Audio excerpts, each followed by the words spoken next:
आप देख रहे हैं news network channel Jameel Shah के साथ। Subscribe my channel, like and share. Dhulia महानगर पालिका की तरफ से अतिक्रमण निकालने का काम शुरू। लोकमान्य हॉस्पिटल 80 रोड से लेकर शिवाजी महाराज के पुतले तक के अतिक्रमण निकालने का काम शुरू किया गया है। लोगों ने अपने हाथों से अतिक्रमण निकाला है।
अतिक्रमण विभाग प्रमुख प्रसाद जाधव गेल्या 2 ते 3 महिन्यापासून शहरात वाढत असलेल्या अतिक्रमणाबाबत मोठ्या प्रमाणात तक्रारी होत असल्याने सातत्याने अतिक्रमण विभागामार्फत शहरातील प्रमुख चौक, रस्ते यांच्यावर कारवाई सुरू असून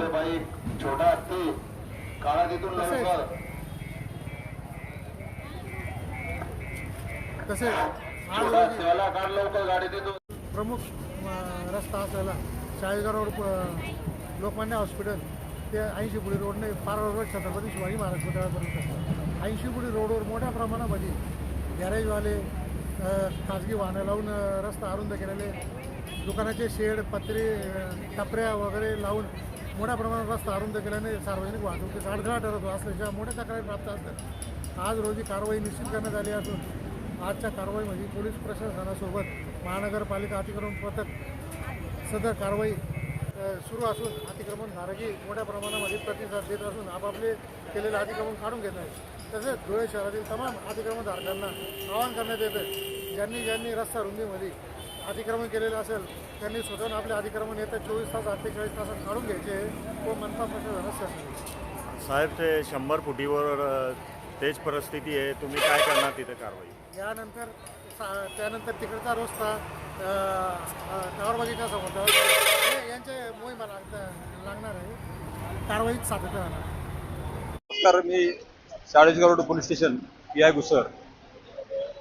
आज लोकमान्य चौक ते पावडा रोड 80 फुटी रोडवर अतिक्रमण काढण्याची मोहीम चालू केलेली आहे। या मोहिमेमध्ये महानगरपालिकेचे कर्मचारी आहेत, टोटल 2 PI, 7 ऑफिसर आणि एकूण टोटल 75 कर्मचारी असे याला बंदोबस्त पुरवण्यात आलेला आहे।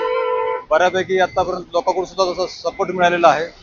काही ठिकाणी लोक स्वतःहून अतिक्रमण काढून घेत आहेत आणि बाकीचं महानगरपालिकेतर्फे JCB लावून आणि बाकी कर्मचाऱ्यांमार्फत अतिक्रमण काढण्याची मोहीम चालू आहे। मोहीम शांततेत चालू आहे, त्याबद्दल लोकांचे धन्यवाद।